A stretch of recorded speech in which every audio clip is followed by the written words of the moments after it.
Ecuaciones no lineales. Determinación aproximada de las raíces de un polinomio por el método de Newton-Raphson. A continuación, voy a hacer un comentario de un contenido ya conocido por quien está leyendo estas páginas.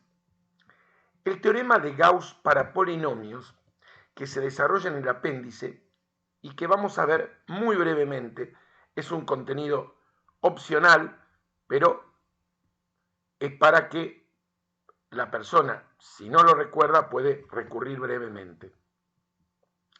¿Qué dice el teorema de Gauss para polinomios que se ve en el primer curso, en el curso de álgebra y geometría del segundo cuatrimestre del primer año de la carrera? Si yo tengo un polinomio a coeficientes enteros, es decir, cada coeficiente del polinomio es un número entero, sin excepción, y el grado del polinomio es n, si r sobre s es una raíz racional del polinomio, eso implica que el término independiente del polinomio es múltiplo de r, o que r es divisor del término independiente, y que a sub n, que es el coeficiente de mayor grado, es múltiplo del denominador de la raíz, o lo que es equivalente, s es divisor de ese coeficiente. Cuando estamos hablando de raíces racionales, nos referimos implícitamente también, porque están incluidas, las enteras. El teorema garantiza que esto va a ocurrir si el polinomio es a coeficientes enteros. Son condiciones necesarias pero no suficientes. Una consecuencia es que si el coeficiente de mayor grado del polinomio es igual a la unidad o su opuesto, directamente las raíces racionales de un polinomio a coeficientes enteros van a ser enteras. Esto en la práctica consiste,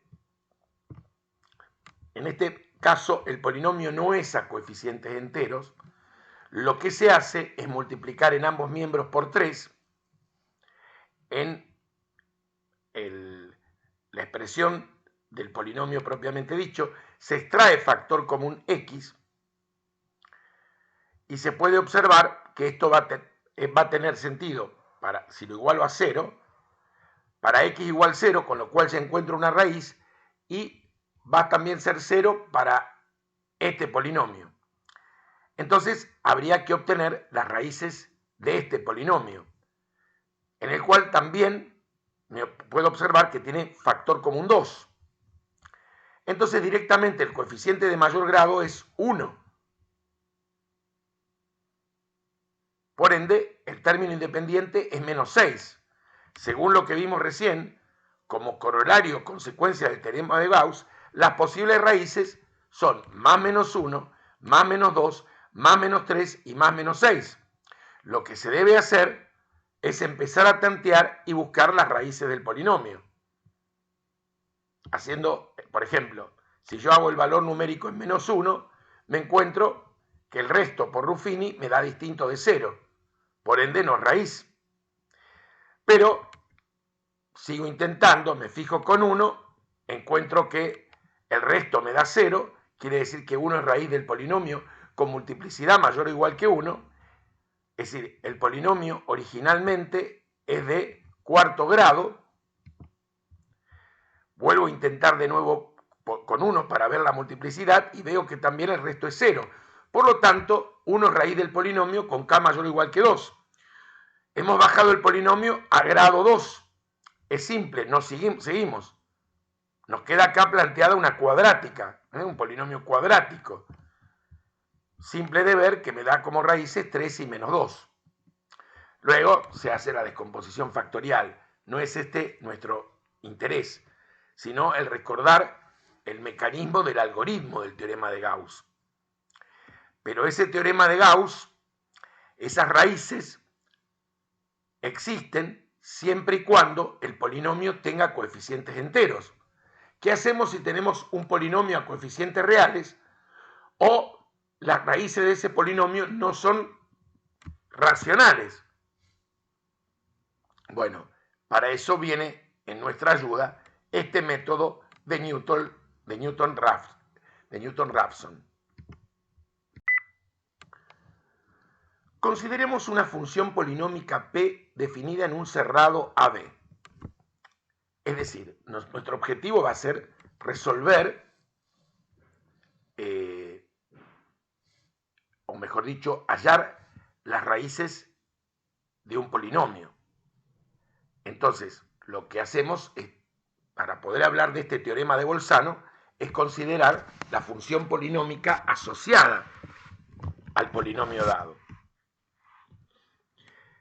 Vamos a tener en cuenta que los polinomios son las funciones más generosas de la fauna matemática y son continuas en todos los reales y por ende en cualquier subconjunto del mismo.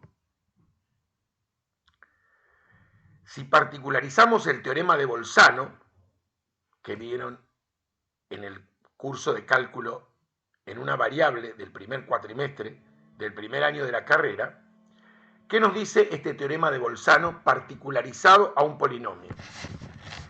Si P es un polinomio continuo en un cerrado y el producto de la imagen del polinomio en el extremo inferior por el producto de la imagen en el extremo inferior es negativo, es decir, que el polinomio en los puntos de frontera tiene signos distintos, entonces va a existir por lo menos un valor C del abierto a B tal que P en C es 0. Ese C es un 0 de la función polinómica. Este teorema vale para cualquier función que sea continua en un cerrado y que cumpla, las hipótesis son que sea continua en el cerrado y que pase esto. Por eso también recibe el nombre de teorema de los ceros. Observen, función o polinomio continuo en un cerrado, no tiene huecos. En uno de los extremos el signo, por ejemplo, acá es negativo y acá es positivo. La función por lo menos va a cruzar una vez al intervalo. Este es el cero de la función. Acá podemos ver que en A es positivo, en B es negativo y cruza varias veces. Tiene 1, 2, 3 ceros reales.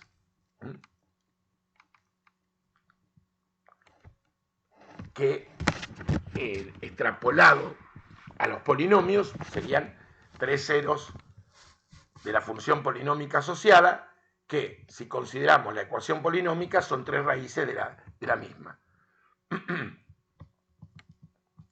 Bueno, aparentemente decimos, ¿qué tiene que ver esto con el método de Newton-Raphson? Bueno, ya lo vamos a ver.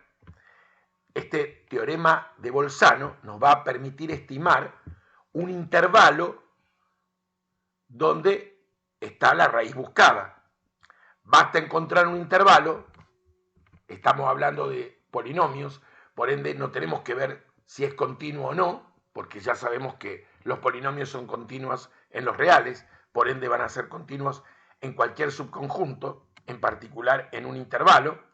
Entonces hay que buscar un intervalo donde en uno de los extremos tenga signo positivo o negativo, el polinomio, y en el otro sea, si este es negativo, en el otro positivo y viceversa. Ahora, ¿en qué consiste el método de Newton-Raphson?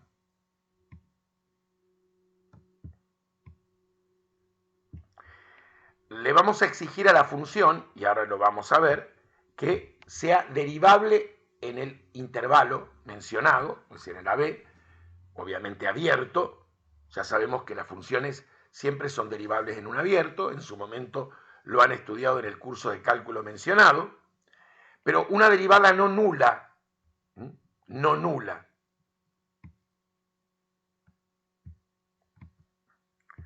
Bueno, después vamos a ver, aquí nos comenta que lo que yo voy a explicar a continuación se puede visualizar en este software online, que además de resolver la cuestión a través del algoritmo, me permite ver la interpretación geométrica visualmente de una manera muy atractiva.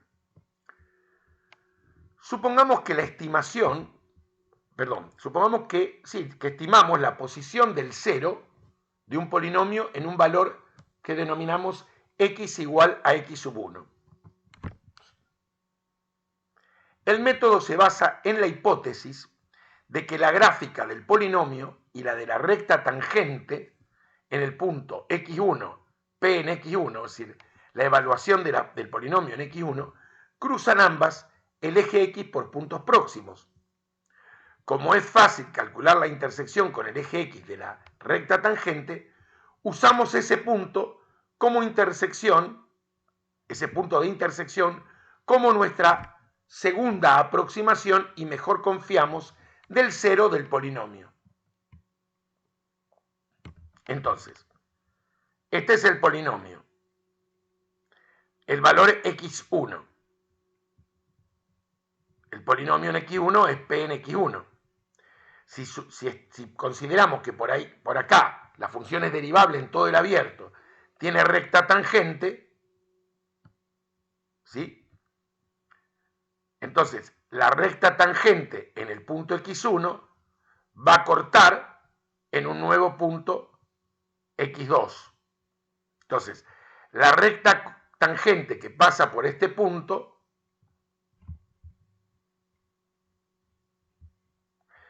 tiene una pendiente que es la derivada del polinomio en x1. Su ecuación, ¿cuál es? Y menos p en x1 igual a p' en x1 por x menos x1. Si despejamos y, ahí nos quedó la ecuación de la recta tangente al polinomio en el punto x1, p de x1. Obtenemos la intersección de esta recta con el eje x. Basta con anular y. Si anulo y, despejo x menos x1, x de la ecuación esta igualada a 0, y nos queda que x es igual a x1 menos p de x1 sobre p' de x1. Yo los invito a que no se queden con esta fórmula que obtuve, sino que se tomen el trabajo de verificarlo para convencerse, porque lo que estamos viendo es el fundamento del algoritmo que caracteriza al método de Newton.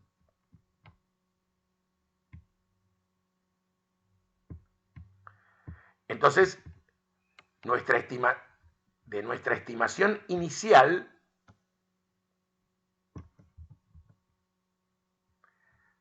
y de esta recta va a pasar por x2. Fíjense que la raíz del polinomio está por acá. Entonces, pensamos ahora, tomamos que la recta corta en x2. Entonces, iteramos el proceso nuevamente y decimos que x2, ¿sí?, siguiendo esta misma estructura, ¿a qué va a ser igual x2? A x1 menos p de x1 sobre p' de x1. De ahí la necesidad de que la derivada fuera no nula en todos los puntos. ¿Se entiende? Podemos mejorar a x2 calculando una tercera aproximación, x3 igual a x2 menos p de x2 sobre p' en x2. La aplicación reiterada, es decir, el algoritmo de este proceso, se conoce como el método de Newton-Raphson. Vamos a ver a continuación, recuerdan que a un comienzo yo les había dicho en la página 5, en la página 3, estaba el hipervínculo, este hipervínculo que me permite hacer este proceso que vamos a aprender primero artesanalmente, pero acá lo hace directamente. Bueno, me muestra haciendo clic aquí, podemos ver el proceso que yo acabo de describir visualmente. Vamos a verlo entonces.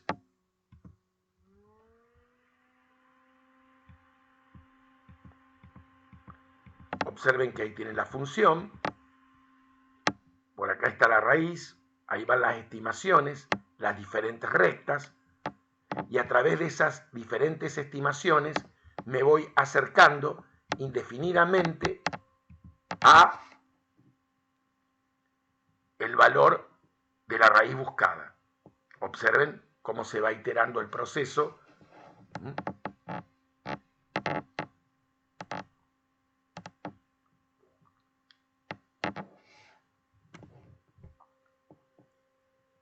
Ahora nos detenemos aquí y en el próximo video vemos un ejemplo desarrollado con detalle.